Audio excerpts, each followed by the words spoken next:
Hello, everyone. Welcome to today's webinar. This is Mike Steckline, partner at the Institute for Enterprise Excellence. Today's webinar is going to have a couple things. I promised to do a follow-up from our last webinar where I talked about some of the ways to use a framework to make sense of the world in order to act in it, the Cynefin sense-making framework, and originally had that scheduled for May the 29th. Decided to put it off a little bit, and some of the reasons for doing that probably become apparent as we go through this. But anyway, I'm going to proceed and we'll move forward. I've decided to unmute the phones, so at any time anybody wants to ask any questions, they can. If you've got any background noise where you're located, if you would like to mute yourself, that'd be great. Please use the chat function if you want to type a question or make a comment. I'm recording this session, as I always do, because there's people that benefit from getting the recording. Perhaps they can't participate when we host the webinar, but I know people view the recordings, people share it with others that aren't able to participate. And that's a part of what we're trying to do, is to move this information forward so a broad group of people can at least be aware of it and what's going on. As I've been doing the last couple webinars, just want to spend a little time checking in with folks. I'm offering a couple of resources via bit.ly links that if you go to those bit.ly links that you see on your screen, there's a great webinar with Al Franken on No Kid Hungry. And also there's a great blog that Chris Corrigan wrote on his assumptions about why people wear the masks and some of the things that he's learned about wearing a mask.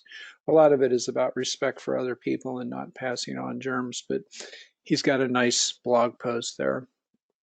Another great blog post, it's a podcast with Al Franken hosting, a woman, a teacher, talking about education in the era of the COVID crisis. And then I like this podcast on the Happiness Lab, and it's a great one on, I think she titles it about Dial D for distraction, but it has to do with the habits we've developed and continue to develop around, having our iPhones close to us and how that can have pluses and minuses. And so I thought those would be great ones to pass on. And then finally, of course, I think we're dealing with a couple of things that pertain relative to the topic that we're going to be discussing. So we had our original crisis that people are working through, the COVID pandemic. We've got what I've called the virus of racism and the protests and the response that are related to that.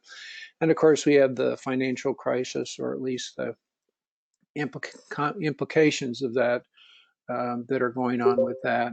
So as I offered in the past, once I'm done with the slides that I've prepared, I'd be happy to stay on the line if anyone wants to just chat after I turn the recording off, and just offer that as far as some time, just if people want to chat, if they have the time. So just as background, in May, what I tried to present is sort of a preparatory presentation for a local performance excellence network, just to unpack a little bit about the Cynefin sense-making framework, to describe in as short a time as possible what it's all about, how it can be helpful, and then what's next. And I'll come back to this slide a little bit later as we unpack this information. So just as a reminder, this is about a Cynefin sense-making framework. It's a framework that helps us make sense of the world so that we can act in it. The word Cynefin is a Welsh word. This is not something that's new, although it may be new to a lot of people. It's been around the block for a while. And it is the combination of a lot of bodies of knowledge that are listed there. The thing I've added on this particular slide set that I didn't have last time is to make a distinction between what this is all about and the popular systems thinking terminology that has dominated a lot of the management world in the 1980s, starting with business process redesign, the learning organization, a lot of the work that science or systems thinking people have put together. Just want to make the distinction is this is significantly different from that, and there's a reason why it's different, and it's an evolution of thinking that I think is going to be with us for a while. Also, it was instrumental in the counterterrorism work before and after 9/11. A lot of the weak signal detection that was developed, the ability to see things that perhaps other people weren't seeing, to communicate those things to each other, and that's become very helpful. The author, the developer of all of this work is Dave Snowden. You can see his contact information there. One of the most popular Harvard Business Review articles, has won some awards, November 2007. It does a nice job of explaining this sense-making framework. In the future, would like to incorporate more of it into some of the white papers we write, but if people need a handy resource, I always point people to that article. And I think that this is something that I've heard from Dave and others, been on a number of webinars with people around the world, that this COVID pandemic really has triggered the need for a new view of our world and how to navigate those problems. And he uses the term anthro-complexity to describe what this new way of thinking is going to be. I like this statement from Dave that he's talked about in a couple of his webinars recently, and I'll just read it out and explain why I think it's important. He says, COVID-19 has turned out to be God's gift to humanity. It's a chance for us to get our act together before we face some even more difficult crises. And there is pretty good evidence to say that there are future pandemics that are going to be out there that are going to be far more lethal, going to affect a lot more people. And if you think that's bad, the effects that we're going to be seeing with global warming, if we don't change our course, are going to be even scarier. So although we think about this as being a pretty unsettling time and people having challenges, I think it's helpful to look at it from this context that says we're getting another chance to try to understand this information, this knowledge, and be able to make sense of the world in a different way, and then work together to handle some things that are on the horizon that we need to deal with. The term, you may be familiar with it, the term black swan has become popular as something that we didn't expect and surprises us. And the term black elephant has been used to describe this situation with COVID-19, combination of the idea of a black swan, but also the elephant in the room. There was evidence that we all knew that this was likely to happen, going to happen, but a lot of it was not taken seriously. And so we have difficulties related to that. So if you hear the term black elephant, that's what a lot of that is about. So just as a review for people that have seen this, bear with me if you've not seen it. I'm going to quickly go through the 5 main domains that are discussed in this format, looking at the sheet that I've got here on this slide. And starting with in the complex domain, this is where there's not agreement about what's going on in any sort of a situation, competing hypotheses about how to proceed, different ideas, and taking a look at different possible ways that seem to be coherent. They may not be right or wrong, but they have some merit. And then thinking about multiple safe to fail experiments that you can try. Thinking about what are the things that we can change when we look to see what's changed. Do we like what it does? If we like what it does, give it energy and attention, encouragement. If it's not working, dampen it, shut it down, and try something else. A universal rule, I think, in the complex domain, when you're dealing with those situations, you always will have unintended consequences. And those unintended consequences can be useful, and we'll talk about that in a little bit. The idea is dealing with the complexity. There's a hope that perhaps you can move it into something that would be more certain to get it over onto the right-hand side. And the idea is over time you can figure out, is there a cause and effect relationship that we can see what makes sense, and you can try to move things over into this domain. Things are moving from complex to complicated. You're still figuring out what the cause and effect is like. But you always have to be prepared that if the context changes, or if you haven't figured it out, or if you've rushed too quickly to try to move it into something that's more predictable, then you need to be able to prepare to go back to the complex domain and do some more experimentation. Now, there will be a few things that as you figured them out, you can get consensus and agreement by people that there's one right way to do things, and you can move some things down into what would be called the best practice domain. Notice that I've turned that arrow turning to the right, because I think what you need to try to avoid is getting too close to this barrier here toward the bottom, which is a cliff. So the cliff, the boundary between the clear domain and the chaotic domain really is like a sheer cliff. And so when we over-constrain systems that are not constrainable, putting too much things down there, trying to move everything into policies or procedures rather, and putting too much restrictions or constraints into the situation, we have the risk of running into the complacency zone, where we think that things are working, but we don't realize that there's actually informal systems operating under the surface that are making it work despite the systems that have been put in place. And those informal systems are going to get to a point where they can no longer handle it. And when that happens, we're going to fall over the edge into chaos, and recovery is very difficult. So you have situations where you have a bad customer outcome. In healthcare, you have a adverse event or a wrong site surgery, but you have some sort of a chaotic situations where the systems didn't hold up, and you find yourself there, and it's very hard to try to recover. And putting this in these, I want to just say a little bit about this liminal domain, which shows the differences between a couple of the boundaries here. It's actually a shift change between some of those boundaries. That middle domain, it actually comes in sort of two parts. The confused is when you're not aware of this domain, when you're not aware of this framework, and you manage in a way that you're comfortable with, you're actually operating in that fifth domain, which is why these are not quadrants, these are domains. And the other one there, the word that Dave has been using was aporetic, which I think makes sense if you understand the meaning of that word. It's sort of thinking out loud, sort of pondering what's going on, what do I need to do.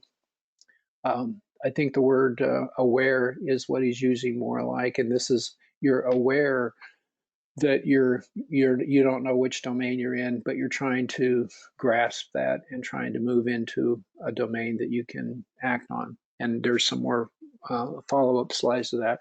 So lately they've been using the word aware, and I think that's a little more handleable for people. So that's probably what's going to be happening. I mentioned some of those arrows moving between the domains, and Dave and the group have come up with some common dynamics or moves that occur. So one is represented by this blue loop, where you're trying to explore and exploit, and that's that movement between the experiments and complex to try to move things over to complicated, see if you can't figure out cause and effect relationships in a stronger way. The move shown by the green arrow, I've already highlighted. That's where you find a few things that you can say, this is now so stable, pretty reliable. Let's all agree this is what we're going to do, and everyone can and does agree that there's a best practice way of doing things. This yellow arrow shows how dipping down into the chaotic domain and trying to loosen constraints and to encourage innovation is something that can be done with some effort. And in our situation with COVID, we'll be talking about, we didn't plan to go into that domain, but I think we found ourselves there. But it is a deliberate strategy that people can try to break up the entrained thinking of say, experts and try to get them to think about things differently. And so it can be used to generate innovation. And then this purple loop, I think, is something that is just in the world that we live in and the situations we find ourselves in, dealing with complexity. It's just a loop that kind of looks like it's going to be with us for a long time. Always scanning, always looking to see what's going on, exploring different ideas, experimenting. Some are going to work, many are not, learning from that and seeing how we can percolate those ideas and moving forward. Now, Chris Corrigan, who did the blog post on the using the masks and why people should wear masks and his reflections on that, did a nice blog post on relating this to the Cynefin sense-making framework. And so in examples here, he said in the clear domain where it's obvious, everyone can agree you should all wash your hands and with soap for 20 seconds. Whether that's universally true and whether everyone does it, at least in Chris's term, or his viewpoint, he could see that as an example of something that, yeah, that's best practice. You think about people wearing masks out in public or people wearing masks in stores, and is everyone doing that? And should people be doing that? And so I don't know if we're really in the situation where it's clear to everyone, but I think it's something that people are trying to do. An example of when you find yourself in chaos, this is where we have quick action. Chaos is not a temporary, is a temporary domain. Somebody's going to do something to try to act quickly to get ourselves out of chaos. And the personal example here is if you find yourself infected, if you find yourself, you've been diagnosed with it, or you test positive, self-quarantine, that's immediate action that can take place. Moving into that domain between the chaotic and the complex, that's the domain where you can find innovation. And there's been a lot of examples of innovation as people have tried to move from the systems that they were comfortable with, dealing with the chaotic situations and trying to rapidly repurpose what they are doing, both in terms of what companies are doing to adjust their systems, but also product offerings that they now find there's a new market for. They have some capability that they didn't think about having before, but they've repurposed what they've been able to do and being able to offer it as a new product. In the complex domain, again, thinking about what are some things I can try, little experiment, see how things work, try to adjust it. Over time, what seems to be working pretty reliably, maybe I'm moving it into the complicated domain. An example of the complicated domain is I remember early on when people were getting into adjustments and a lot of people were being asked to participate in remote phone calls, and Zoom and other methodologies became popular, but people had to figure out, so how do I operate this? How do I get it? How do I use it? How do I run a meeting? All of those things. And so you had to find a YouTube channel or somebody that knew how to do it, and you had to figure it out. So I like Chris's simple examples here. Seems to make sense. The thing that I've added here is another thing that Dave Snowden offers, and I think it's something to ponder and think about from a couple levels as to how we got into the chaotic realm, how we fell off that cliff. And he advises, and I agree, it makes sense to think about there's three separate questions when we're dealing with data and three separate processes. One is, do I see the data? Another one is, do I pay attention to the data? And the third is, will I act on the data? So this is way more messy than just saying if we have the right people with the right data at the right time, we'll make the right decisions. The way that cognition works is we may not even see the data. And when we are looking at it, we may not pay attention to it for a variety of reasons. And then our ability to act on the data as a third question. And I think this operates at all levels, whether it's, say, at a nation, state, city, organization, department level. I think these are pertinent questions to keep in mind and to remember. Now, what I want to move, last time we had this webinar, I gave an opportunity for people to um, provide some examples and put them on our website, which several people did. And I appreciate that. And I've had a couple people that have reached out and shared with me some examples where thinking about this framework gave them a place to put the experiences that they were having. So this one comes from Winneshiek Medical Center, and I'm looking on the list of participants here, and it looks like I got Brian's on the webinar today. So Brian is there. Brian isn't the one that sent this example. Sarah sent this example, and Sarah sent me a note and said she couldn't participate today, but here's her story, where she sent this and said that she got her daughter, who's, I think, graduated from high school, maybe college. Anyway, a young gal, got her involved in what they were trying to do and helped to develop a very simple video using an iPhone and iMovie, something that she had never done, something that the internal capability within the organization couldn't quite get around to it, but they needed to have something done quickly. And so Sarah said that between she and her daughter, they made this video that you can find at the bit.ly link below on their internet website. And I thought that was fantastic. To me, that was an example of trying to figure out, so what is it that we have and what can we do? So they were kind of in the zone between moving from chaos to complex. They were probably in that liminal zone. She did share with me that they did a couple of iterations. One experiment that they found when they first did it, they put the video out, and the video kind of led patients to believe that they could go right from the front door after they've been initially screened and go directly to the clinic. And then they realized that they were bypassing a step, and I think they had to make another iteration of the video. So, Brian, I don't know if you've got anything more to add for that example, but that's the take that I got from Sarah. Hey, Mike, can you hear me? I can, yes. Yeah, good. Good to hear your voice. You too, Brian. Given all this, it's been a little while. Yeah, I was able to have a moment, so I thought I'd jump on. So I had the link and appreciate it. So no, I have not completely seen all of that video. I knew of some of the work that we're doing for as far as wayfinding and guidance and confidence building with our patients. I guess that this might be somewhat in relation to that effort.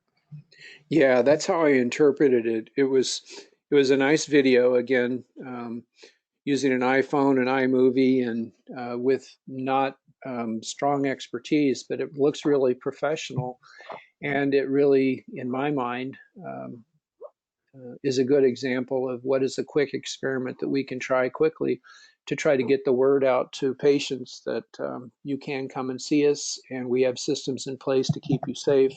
And it just seemed to be a great example. So appreciate you participating today, Brian. That's great. You bet. Appreciate it. Looks good. Okay, so that was one example. Another example is in doing some advising with a school district, and they've become familiar with this sense-making framework. And as they were talking and I was listening, and of course they're trying to figure out, okay, how do we, they made the adjustments to move from face-to-face classroom training as they needed to do to remote teaching and supporting parents and kids at home as best as they could. And then having a lot of systems in place for parents doing more of a homeschooling approach and teachers having that interaction with their students in that way. And as they're trying to figure out, okay, so what's this going to look like in the fall? Will we be able to move back to more of what we had last year? How do we help to prepare people? And this, in my mind, they listed these four things. And they talked about what we've learned so far in this experience was it's real important that teachers, principals focus on the essentials. Think about removing any busy work that might be involved in, say, the typical class experience. Um, Always try to help every child to accelerate from where they are, wherever they are. And then the fourth is keeping the kids engaged. So they listed these four things, and when they asked me what I thought of what their plans were and what they were doing, I said these four things I think are a good example of what's called heuristics or rules of thumb that I think operate very well when you are in a complex situation. So you're trying to figure out how to navigate, how to move forward. And this idea of having four measurable things that you can do um, gives you guidance when you don't necessarily have the rigidity or the structure that traditionally they might have had on the right hand side. And another example of this comes from the military, and it goes back to Napoleon. He had some innovations that he introduced into the way that the military ran. And one of those innovations was if the battle plan breaks down, march to the sound of the guns. And um, so that was novel and new because previously they would wait for orders as to what to do. But if everyone knew that that's what they were supposed to do, everyone could move forward. The modern version of that for the Marines is capture the ground, stay in touch, keep moving. So these aren't general principles. These are measurable things that can say, did I capture the ground, high ground? Did I stay in touch? Did I keep moving? And so in my mind, it was a good example of this idea of heuristics. You may not know all the answers, but you at least have some guiding rules of thumb is another term for it that you can have in place. So I thought that was a great example about how they're moving forward. I'm just looking at the list of participants to see if we've got anybody from that group that was in that discussion. I don't see them on the call today. But anyway, I appreciate them um, um, offering up that example. And the third example I have comes from manufacturing, where there's a company we've been working with that has been developing this tiered communication, sort of a morning management system that has a couple of levels of communication. You've got the tier one, tier two, tier three, tier four. Now, they had been developing this over about the last year or so. Most of the maturity has been occurring, say, at the level three, level four area. They're sort of working backwards and have been for a while trying to figure out, so what would this look like at the level one, sort of the frontline level. But the interesting thing for their example is when they realized what they had to do to adjust to the current reality and to try to respect the social distancing, or rather the physical distancing between people, and how to do that, and try to make sure that only the people that they needed to have in place were actually in the plant. They were really quickly able to make adjustments to move into a virtual format because they already had some existing systems in place that they could just make a few adjustments. They didn't have to figure out a new system. They just had to figure out how to make things work when they couldn't all be there face to face. And I'm looking at the list of participants to see if anybody from that company is on the call today, and I don't see them there. So again, that's an example. So just like I did last time, I know there's a couple people on the call today that perhaps have some examples they'd like to share. These could be anything that would be novel situations you found yourselves in, coping with the uncertainty, how you were making adjustments to decision making, how you were keeping people informed and involved, what kind of safe to fail experiments did you try? Did you experience any of the exaptation or the radical repurposing? And then how people are trying to capture and share learnings. So I'm going to pause and see if anybody from the group today has any examples of those where they could say, you might be able to say, here's where I think we were in the sense-making framework, and here's an example of it.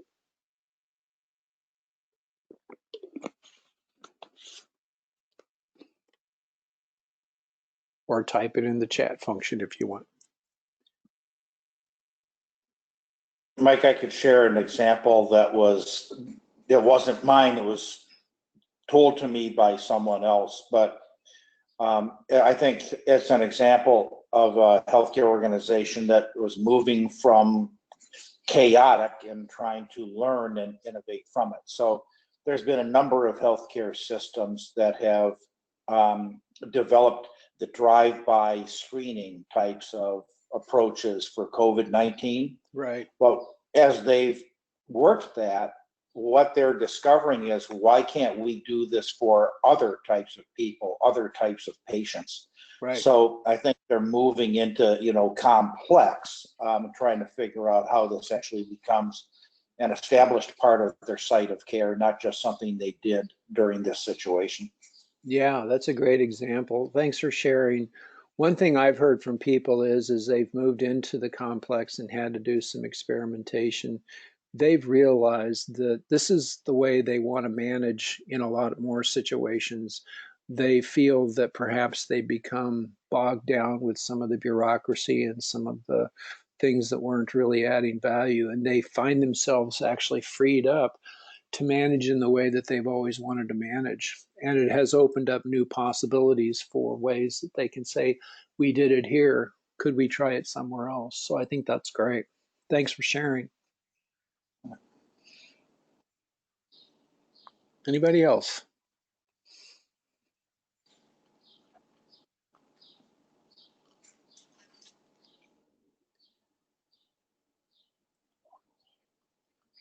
I think that's what you said is just very true on a personal situation also, that you discover where opportunity is to spend your time differently. So while I used to enjoy airplane rides and going to new places, and having to completely be, hunkered down at home is not my ideal. Still, I'm certainly discovering that there's better ways to spend my time than how I was spending it. Mm-hmm. Great. Thanks for sharing again. Mike, this is Brian from Winneshiek, and I think, early March in the COVID and the pandemic that was upon us. I mean, telehealth was something that was soon to become about the only way that we were able to really have a meaningful, and semi-in-depth type of interaction with our patients. And it went from being a very futuristic thing, because our organization was not there, but to really test, it just really tested, a lot of the technology and the competence in the technologies, and what we could do. So the team was able to rally together, to say exactly how it went through the Cynefin, but we're there, and we did find to the point of standard work. But I think that was just the tip of the iceberg of what we're doing today, and there's a lot of additional ways that we can provide either a greater in-depth experience through telehealth, and the future, I would think, hopefully now is even almost a little bit brighter. So what was something that was, uncertain and not known as well across the organization soon became the way to deliver patient care. So yeah, that's an example. That's a great example.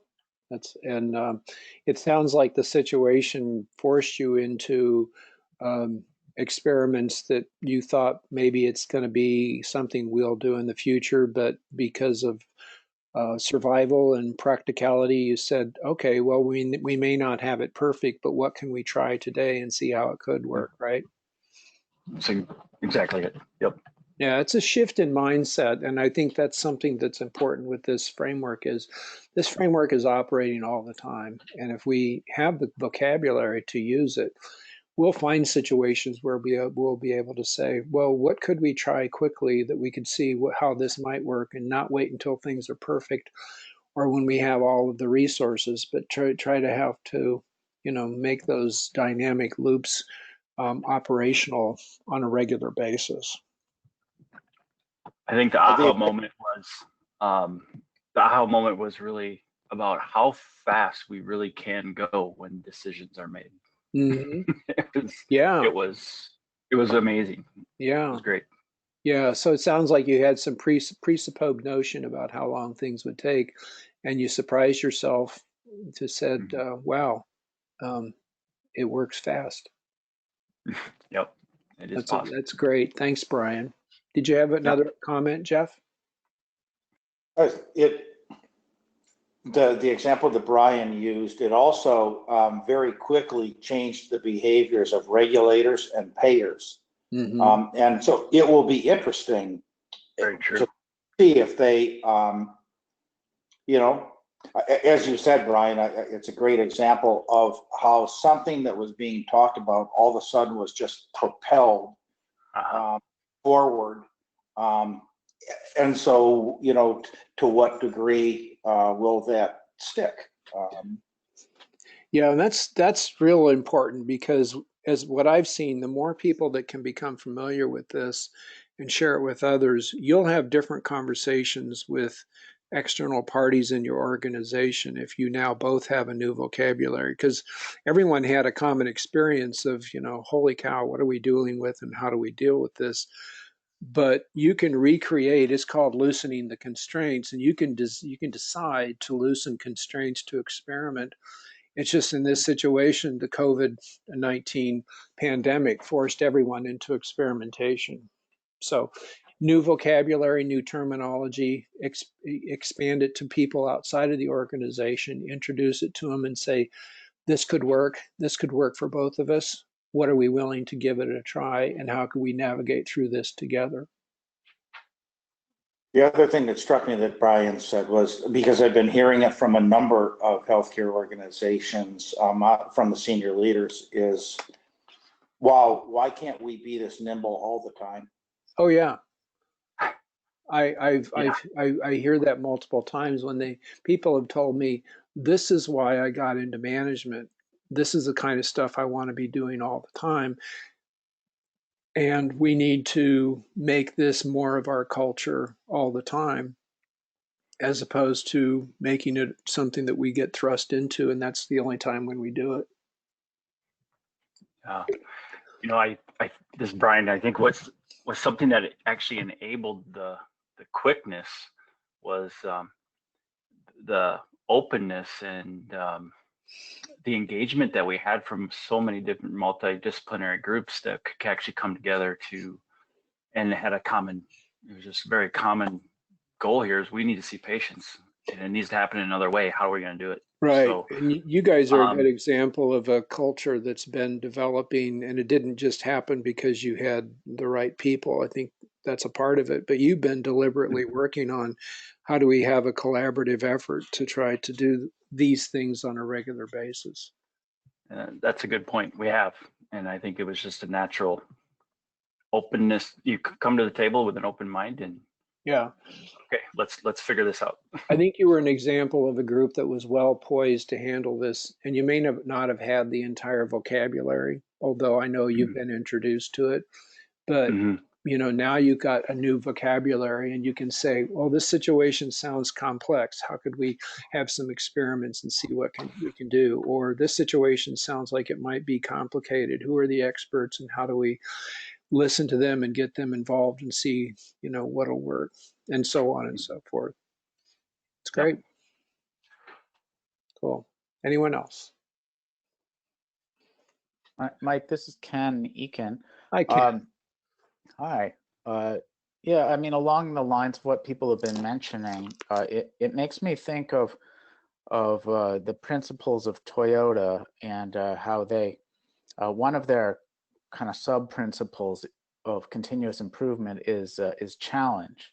This notion of challenging people, and of course, the pandemic, it wasn't a deliberate challenge imposed by leadership or anything. It was kind of exogenous, but but it still put us in a position where we're all challenged Mm-hmm. to confront a complex situation, and the way we've seen people respond with tremendous teamwork and cooperation and speed of action is amazing. Mm-hmm.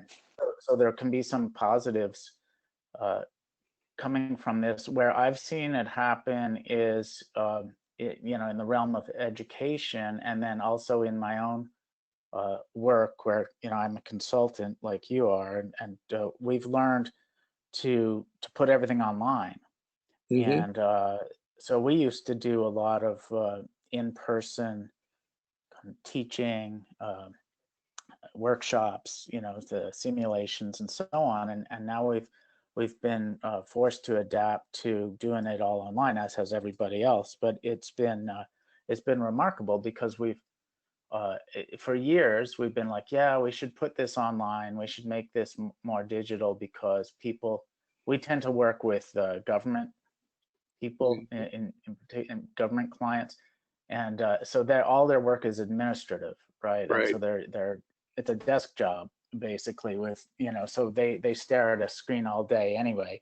They Mm-hmm. just prior to March, they just didn't do that at home. But Mm-hmm. so we wanted to put our simulations, where we were passing papers around a room online, to give them a better sort of context and feel for what their real work is. And so we've been innovating, and trying experiments with different online tools, and we've actually come up with some pretty cool simulations that can teach the principles of flow and waste, and bottlenecks, and those kind of things that we teach. And we've even gone so far as to hire a video game company to build us our own sort of proprietary one. Yeah. um, and so we've learned all sorts of things. I've suddenly become like a video game developer, and I never imagined I would do that.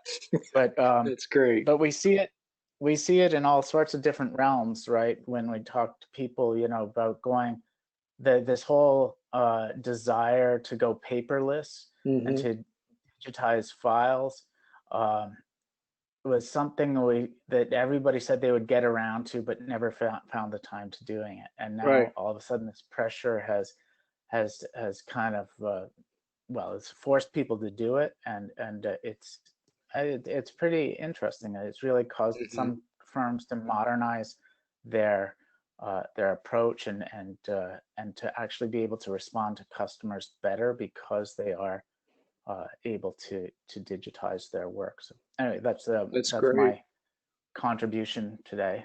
I appreciate you sharing. And you mentioned pressure. True innovation comes from three sources. There's starvation of resources, pressure, and then a change of perspective. And so when people talk about we need to be more innovative, it's not really training people to try to do um, innovative things. It's creating systems that do those three things. Starvation of resources. This is all you have. Work with that. Here's the pressure, whether it's time pressure or whatever, and then you need to have a change in perspective. So thanks for sharing. I think those are super examples. Really appreciate it.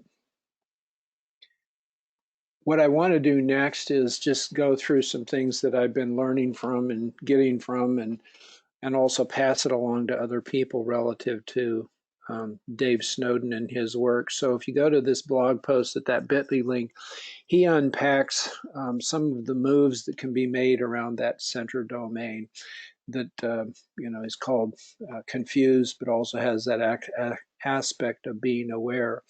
And recently, I participated in a webinar that you can get the recording by going to that bit.ly link here, and I'm just sharing it here.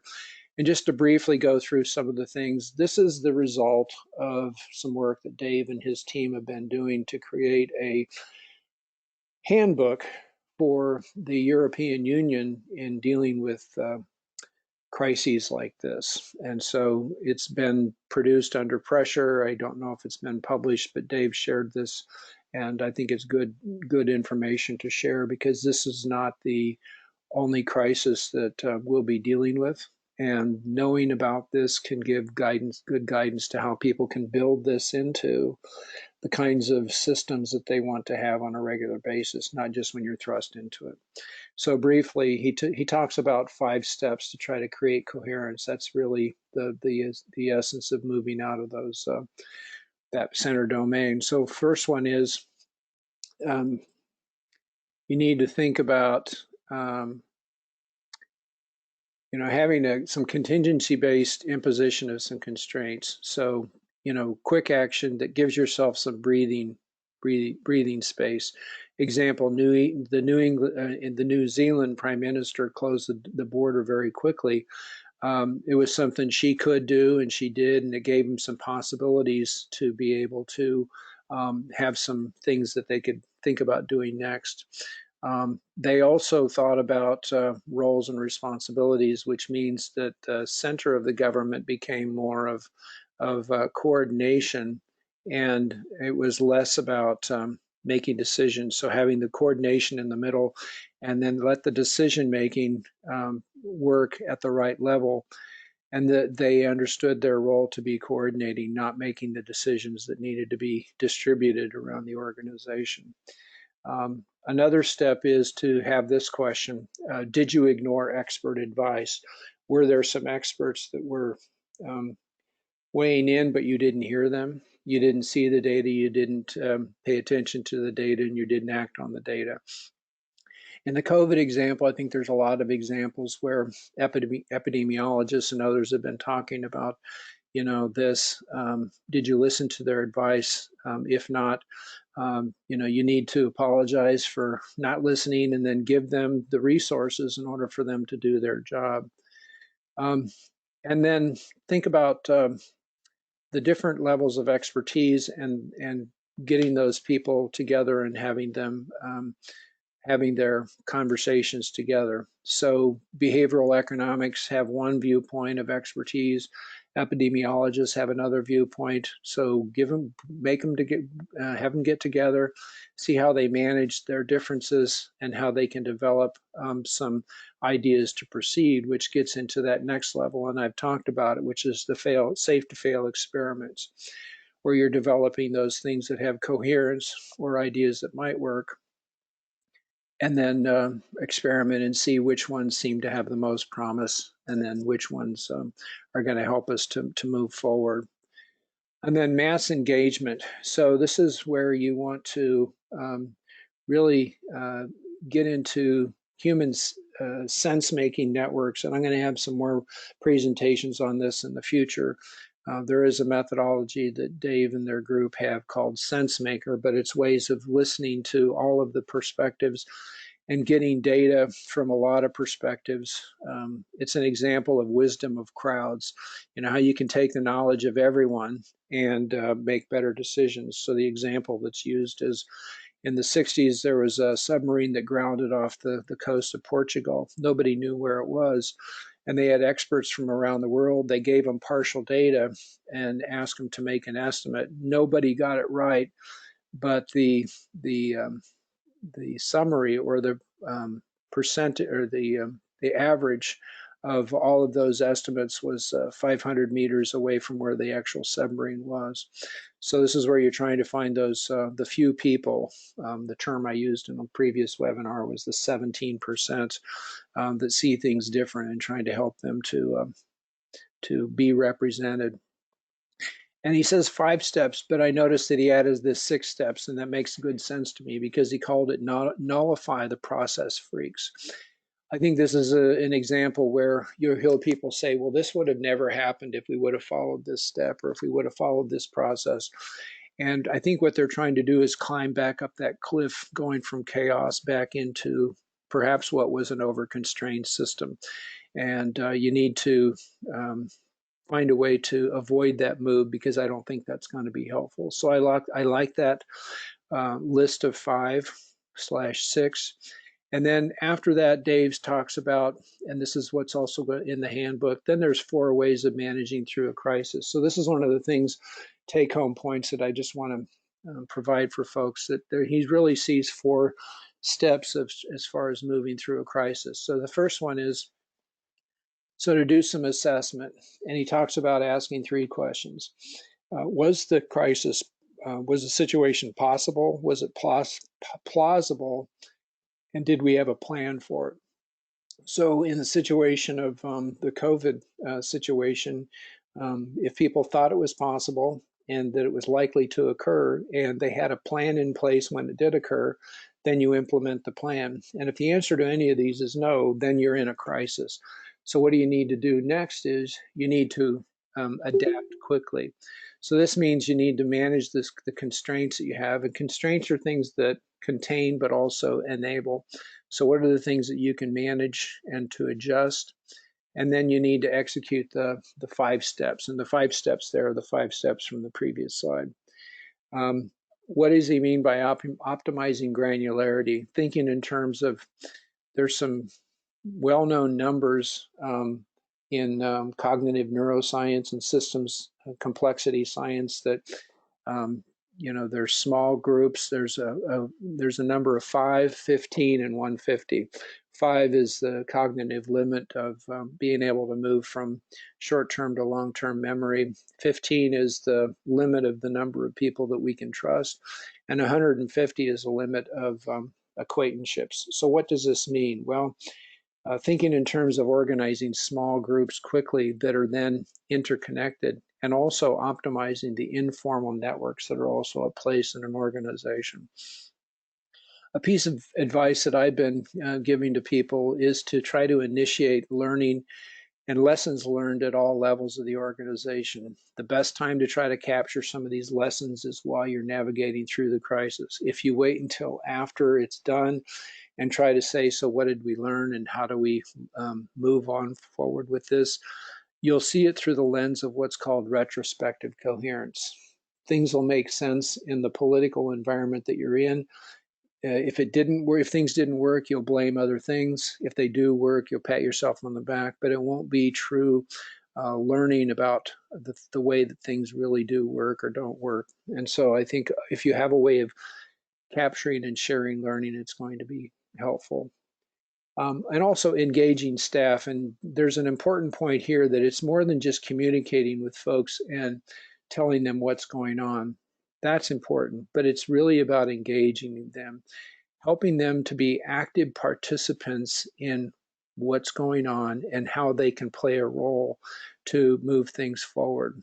The last thing you want to do is to have people twiddling their thumbs and not really being actively involved. You need to try to figure out how do you keep everyone and make everyone see that they can be a part of helping to move forward. The third step is to exap. This is a term from evolutionary theory that think about what were the unintended consequences that you did notice. And he advises putting together a group or a team, could be a person, that notices what the unintended consequences are, and then capture those and model them important. Now, this is real important because most of the innovations that occur in environments and organizations, industries like pharmaceuticals, the drugs that are developed were developed because there were unintended consequences, that they didn't do what we thought it did, but it did something else, and it was actually applied somewhere else. Then deploy the informal network, and then the repurposing. Think about what are the capabilities of the things that we have that we could do differently. And the fourth step is to be able to transcend. So you're not going back to the old way. You're transcending to what could become call it a better normal, or at least you want to be able to move forward. So he talked about ritualizing, the end point, celebrating, mourn the passing of an old way of doing things, but then see a transition and move forward. And then start planning and training for the next crisis now. Don't wait until you find yourself in dire straits. Think about how do you build these capabilities and these systems for the next sort of crises that will occur. I like this idea of finding the anticipatory thinkers. These are people who, with their experiences over time, have developed a capability to hold options open. The example that Dave uses is loading a dishwasher. Some people will just load a dishwasher and put the dishes in willy-nilly. Other people anticipate what are the future meals we're going to have and how do you arrange the dishwasher in a way that it's going to make sense thinking longer term. And then try to seize the day and then create that resilient organization. And I see a lot of stuff on the internet about trying to create resilience and trying to become a resilient organization. But I think this is some of the best advice that I've seen as far as how to make it truly resilient and move it into the future. So just a bit of a recap here. What I've tried to do, I'm going to be revisiting this with the person from the Performance Excellence Organization. But what I tried to do was just to use this presentation today to talk about some of the examples from this from the past and we talked about in May, and then what this might mean for future presentations. As far as future presentations, I think I'll have more discussions about the science behind this model, but it leads to all sorts of possibilities that are represented in this slide here. Those could be future presentations and future discussions about, so what does all this mean? What do we do with what we learn? Anybody who wants to get involved in what this sense making looks like, to get data points and put it into a sense making framework, can participate in it's a sense maker app that you can get on your phone, your computer, your iPad, and you do daily journaling with your experiences, and then you self-interpret your experience. And we'll be having more conversations about this in the future. But you can go to that bit.ly link and you can participate in the journal. Twice a day journaling is what they're asking, but doing it as often as possible is going to be helpful. As always, what happens next, this webinar recording gets put on our website, so you and others that want to access it can. And then in the future, we had this presentation in April that Jason was going to present, so we'll be rescheduling that. I've got a couple things in the works, definitely more deep dives into these concepts. A gentleman from the UK, his name is Paul, has offered to do a webinar on his experience and use with the sense maker methodology and how he's used it. Katie Anderson, some of you may be familiar with, she's interested in doing a follow-up webinar. She's done one with us previously. She's titling it Learning to Lead and Leading to Learn. And then a few other webinars there that in the past we talked about but didn't actually put together. Just so you know, we do have a podcast. Max Brown facilitates that and has some nice interviews with some executives from a variety of industries, and you can access the podcast there on our website by going to that part of the website there.